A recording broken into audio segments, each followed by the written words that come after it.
Hola, ¿qué tal? Muy buenos días. A este su primer programa, La Cofradía, un miembro más de Grupo Contextos, el impacto socioeconómico del COVID-19, un duro golpe financiero y económico para la sociedad, alza de los precios y los insumos sanitarios para combatir el virus. Así lo vive la sociedad.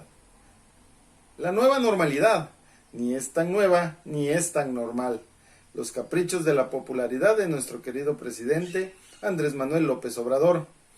Prepárate para la segunda ola de contagios. Escuela virtual, una realidad para la que no estamos preparados. Sin infraestructura, sin capacitación y sin ganas. La generación Z, tecnología, pero sin conocimiento. Padres sin capacidad de enseñar. Este es La Cofradía. Sean todos bienvenidos.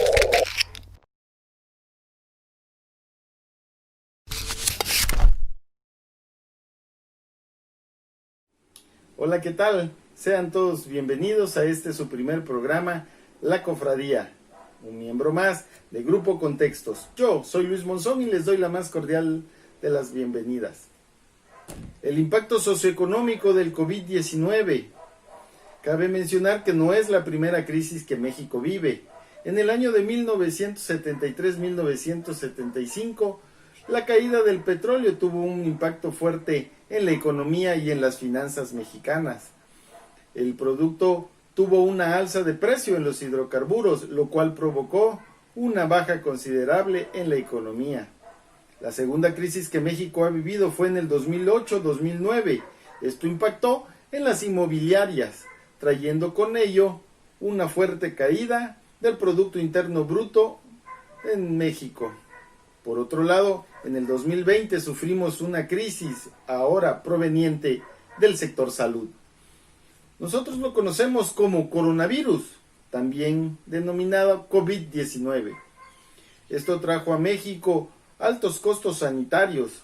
Se tuvieron que crear trabajos temporales en la que se tuvo que contratar personal capacitado para la atención del mismo, médicos, enfermeras, paramédicos, personal de limpieza, personal de atención. Todo esto produjo empleos temporales que por una parte son buenas noticias para la gente que necesita de esos empleos, pero por otro lado incrementó los gastos en el sector público, específicamente en el área de salud. No se hicieron esperar los abusos de la gente que tiene los contactos suficientes, como es el caso del hijo de Manuel Bartlett, una persona que tuvo a bien venderle al Instituto Mexicano de Seguro Social los respiradores con un 100% del precio incrementado. También por otro lado, la sociedad no se hizo esperar para aprovechar y sacar ganancias de río revuelto. Un cubreboca que te costaba alrededor de 50 centavos, $1, los más económicos, hoy en el mercado están entre los 15, los 20, los 30 pesos, y los cubrebocas con mayores especificaciones o de mayor capacidad sanitaria han sido muy elevados hasta costos de 350 pesos. Esto impacta directamente a la economía de la población en general. El impacto laboral no se hizo esperar. Una vez que se detectó la pandemia y que estaba atacando directamente a la población mexicana, se vino el programa Quédate en casa. Por una parte era necesario, necesitábamos resguardarnos para protegernos del virus y evitar que esta pandemia tuviera un mayor impacto y los resultados para México fueran mayores y más catastróficos. Pero ¿qué pasó? Las empresas tuvieron que cerrar, los negocios tuvieron que cerrar, las escuelas suspendieron sus labores. Esto provocó despidos. Empresas transnacionales como Starbucks, que mandó a sus empleados a resguardarse en la cuarentena en casa, tuvieron la fortuna de recibir el 50% de su salario durante la pandemia. Empleados menos afortunados o empresas con menos solvencia económica o menos estabilidad económica y financiera tuvieron que despedir a sus empleados, pidiéndoles que próximamente, cuando se reabran las actividades financieras, las actividades económicas en el país, puedan reincorporarse. Pero mientras, estos empleados se fueron sin sueldo, estos empleados se fueron a casa sin percibir un solo ingreso, para lo cual recae en la economía familiar. Áreas para el distanciamiento en las empresas provocó que las empresas que pudieron lograr continuar sus labores tuvieran que invertir en ellas mismas para poder incrementar y para poder dar la atención, para tener los espacios o las áreas necesarias para el distanciamiento social, para que la gente que pudiera acudir a estos establecimientos pudieran tener áreas adecuadas para poder ser atendidas, siempre y cuando siguiendo las reglas de operación para no poder o para no tener que hacer más extensa esta pandemia. Por otro lado, los ingresos nacionales. Hubo cierre del turismo, la tan añorada y tan esperada por muchos temporadas vacacionales como lo son los de Semana Santa, tuvieron que ser canceladas, conciertos, hoteles, aeropuertos, las mismas fronteras fueron cerradas, provocando en ello que la economía del país se detuviera y desafortunadamente no generara más y más movilidad económica. Para muchos, esto no solo repercutió en tener que quedarse en casa a descansar, algunos lo tomaron como vacaciones, otros los tomaron como una preocupación por no tener un ingreso. Pero aquellos hoteles, aquellos restaurantes, aquellas discotecas, aquellos centros de reunión que están esperando día a día y en las temporadas altas, el poder generar un ingreso que les dé una estabilidad económica para poder operar y para poder darle el sustento a todos sus empleados, nunca llegó. Se tuvo que cancelar las reuniones masivas para que con ello se pudiera contener de alguna manera la pandemia. Por otro lado, el gobierno tuvo que tomar las medidas necesarias que no estaban presupuestadas, como en el caso de Chiapas. En el caso de Chiapas se crearon centros de atención COVID donde no tenían nada que ver. En Chiapas, por ejemplo, como les decíamos, se tuvo que crear un centro de confinamiento COVID-19 para poder atender a todos aquellos pobladores que vinieran con este síntoma. Aquellos centros de reclutamiento COVID se les tuvo que comprar camas, se tuvo que adquirir respiradores, se tuvo que acondicionar con distancias o con acondicionamiento de distancia social para que pudieran ser atendidos, se tuvo que comprar equipo especializado para los médicos que no se tuvieran que contagiar. Esto provocó, pues obviamente, tomar recursos de donde no lo había. Se tuvo que desviar algunos recursos para poder cubrir estos nuevos gastos. México no tenía contemplado tener que gastar en una pandemia. México no tenía contemplado un recurso para crisis de este tipo. Por ello, hoy México está sufriendo un impacto socioeconómico bastante considerable. La gente que no tenía para comer, que tenía que salir al diario a buscar el sustento económico para llevar un taco a su casa, prefirió arriesgarse a sufrir un contagio de COVID que dejar de llevar algo de dinero a la casa para poder consumir algunos alimentos. Muchas gracias por estar con nosotros. Continuamos y en un momento más.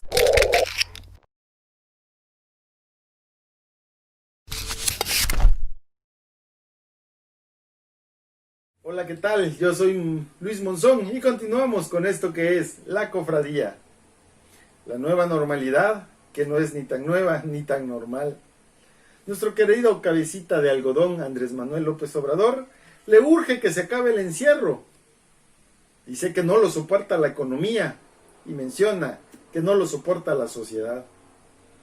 Esto es una realidad hoy por hoy. Nuestro presidente ha decretado que las actividades se reanuden paulatinamente, poco a poco, esperando respetar el semáforo rojo. Es necesario un distanciamiento social, porque el COVID llegó para quedarse. Desafortunadamente la medición nacional acerca de esta pandemia pues sigue sin saber el alcance de la misma enfermedad. Y no es porque los números sean maquillados, no es porque no se tengan los datos necesarios. Simple y sencillamente son datos que no se tienen en su totalidad. Se mencionaron 7 municipios, los famosos municipios milagro, porque no habían reportado ni un solo caso COVID. Una vez que nuestro subsecretario, el doctor Gatell, mencionó dichos municipios milagros, nos hicieron esperar los alcaldes para salir a mencionar que no eran municipios milagro, que simple y sencillamente no habían pruebas para verificar si realmente habían fallecido por COVID, pero que los síntomas estaban presentes, que la enfermedad se veía, que los casos aumentaban, pero que no teníamos pruebas necesarias para hacer y verificar que esto realmente era por COVID. Por otro lado, pues la amenaza seguirá. El COVID no se acaba, el COVID no se ha terminado. No tenemos una cura milagrosa que diga que ya no vamos a sufrir de COVID. Esta es una enfermedad que llegó para quedarse y que seguiremos viviendo con ella cotidianamente, como una poliomielitis, como un VIH. Enfermedades que se han podido llegar a controlar, pero que si no continuamos con las medidas y los cuidados necesarios, siempre volverán a surgir. El COVID, como lo decíamos, llegó para quedarse. Esta enfermedad tendremos que vivir el día a día con ella, tomando los cuidados necesarios para no recaer en la misma. Esta nueva normalidad, que ni es nueva ni es normal, no va a hacernos esperar una segunda ola de contagios. Esta nueva normalidad donde la gente está volviendo a salir y está volviendo a aglomerarse en el metro, en los trenes, en los taxis, en los colectivos, en el transporte público, en las calles, sin medidas, sin cuidados, sin respetar las reglas de operación de esta supuesta nueva realidad. Esto quiere decir que vamos a seguir teniendo posibles casos COVID, muchos más casos confirmados y desafortunadamente algunas más muertes por coronavirus. Es difícil mantener las reglas de operación. Algunas partes por la cuestión económica, donde no tenemos para comprar un cubreboca, una careta, unos guantes que han sido sustanciosamente elevados en sus costos. Por otro lado, la inconsciencia social que tenemos de decir esto es mentira, esto no es real, no se ha muerto a nadie cerca a mí, entonces no lo creo. Esta realidad de la enfermedad del coronavirus, no tenemos la conciencia para decir que sí debemos de cuidarnos, que sí debemos tener el distanciamiento social, que sí debemos procurar las reglas de operación para esta nueva realidad. El comercio y el andar cotidiano hace que la sana distancia o el distanciamiento social sea una fantasía. No podemos decir que la conciencia nos da para poder respetar dicha distancia, dicho distanciamiento social. Hoy por hoy los negocios que han logrado reabrir han tenido que invertir nuevamente en ellos para poder tener las condiciones necesarias para poder combatir el posible contagio. Desde un tapete sanitizante en la entrada, desde decir que solo puede pasar una persona por familia, desde contar a los elementos tanto como empleados como consumidores dentro de cada local y poder evitar las aglomeraciones humanas dentro de ellos. No cabe mencionar que de tal grado es la inconsciencia social con la que hoy vivimos que comercios como son las tiendas de autoservicio, donde indican y se les pide y suplica a la población que solo entre un miembro por familia. Cabe mencionar aquel meme que dice que entran desconocidos a un supermercado y salen grandes historias de amor de él, puesto que entras como si no te conociéramos, entras como si fueras solo, y allá adentro se reúnen 2, 3, me ha tocado ver hasta 5 miembros de una misma familia, sin importarle las medidas y las reglas de operación para esta nueva normalidad. Cabe mencionar que las personas más afectadas son las de la tercera edad, puesto que son los más vulnerables. Les pedimos desde la cofradía desde Grupo Contextos, que tengan a bien respetar las reglas de operación por el bien de ustedes, por el bien de nosotros. Al final, cada uno es responsable de su propia vida. Si yo te cuido, tú me cuidas. Si tú no te cuidas, yo no tengo cómo cuidarte. Esta es la nueva normalidad. Protégete y ayúdame a protegerme. Gracias. Continuamos.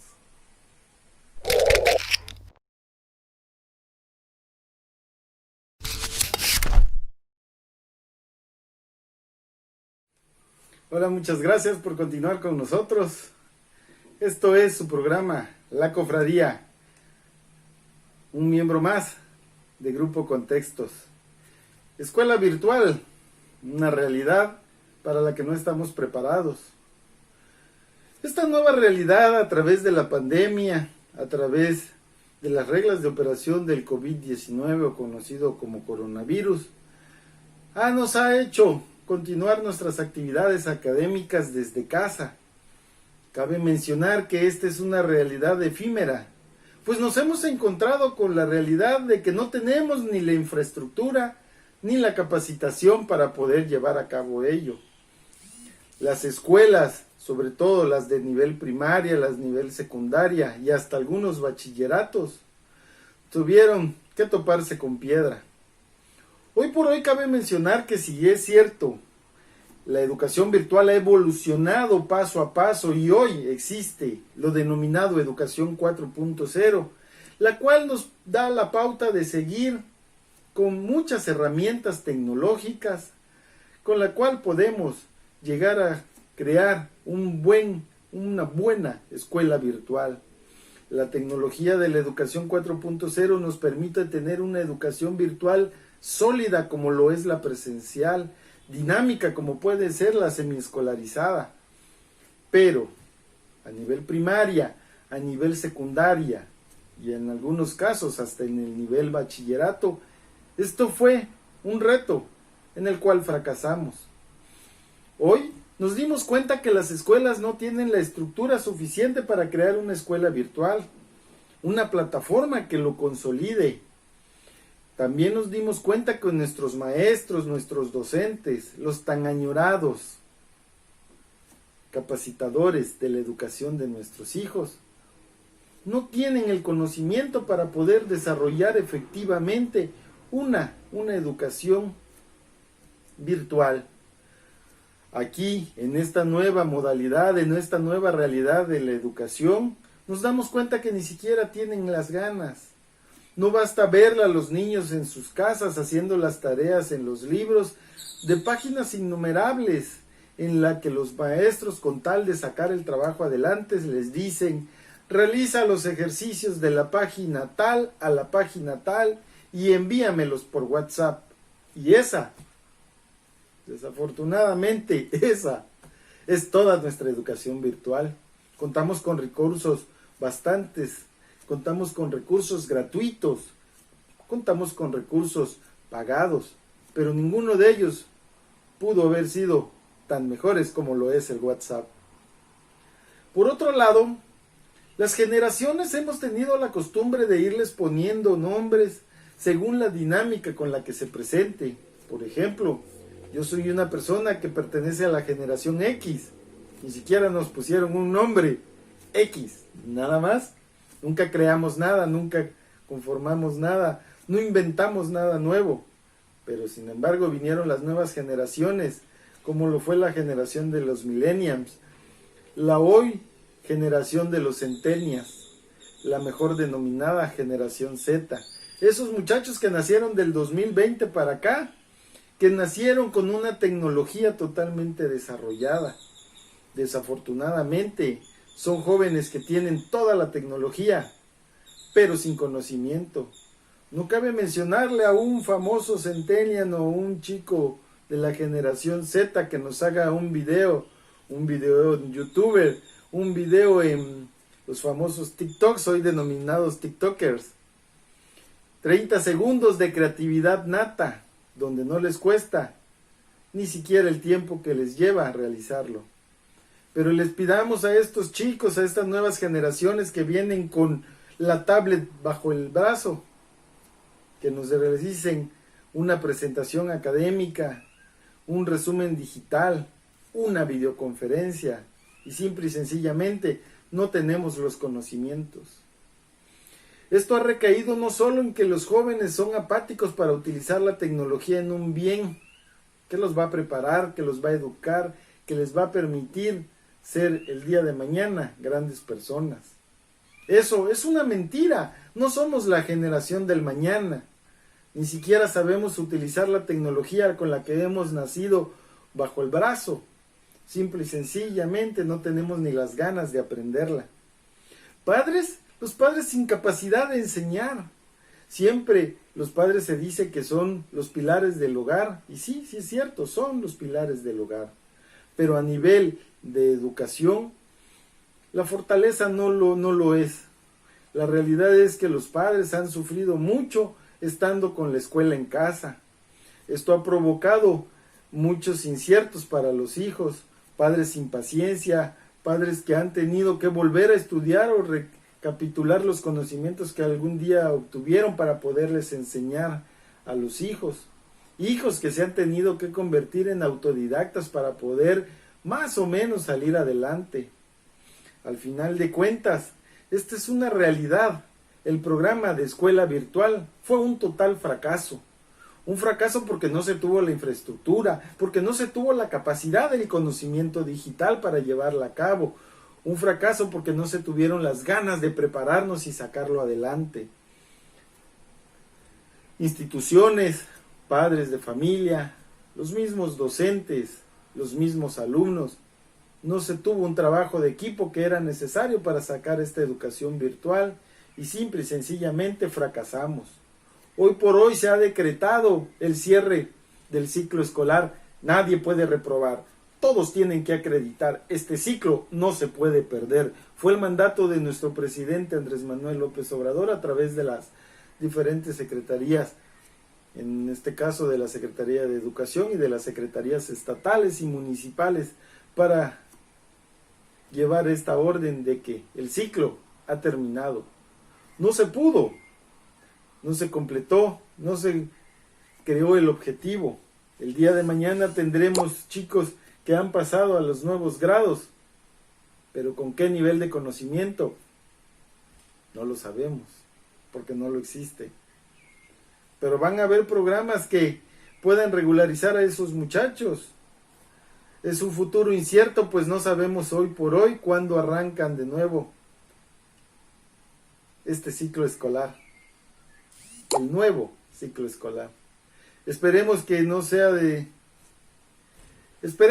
sea un impacto negativo en nuestros muchachos, que su educación se nivele y que para todos aquellos que son gustosos de la educación tradicional también le encuentren el amor a la educación virtual.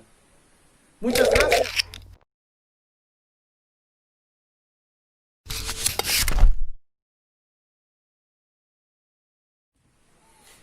Muchas gracias a todos ustedes por habernos acompañado el día de hoy a esto que fue La Cofradía, un miembro más de Grupo Contextos. Yo soy Luis Monzón y les doy las gracias por haber estado el día de hoy con nosotros. No olvides suscribirte a nuestros canales. Dale, suscríbete y dale clic a la campanita para que te lleguen las notificaciones de todos nuestros programas y todos nuestros videos nuevos. Por favor, si te perdiste este programa, véalos en los podcasts, así como todos los programas de Grupo Contextos que los puedes encontrar en nuestro canal de YouTube de Noticieros Contextos. Y puedes ver en nuestra página también de contextos.com.mx el apartado de podcast para que puedas ver las repeticiones de cada uno de todos los programas que hay a lo largo de la programación de Grupo Contextos. Muchas gracias y te espero la siguiente semana.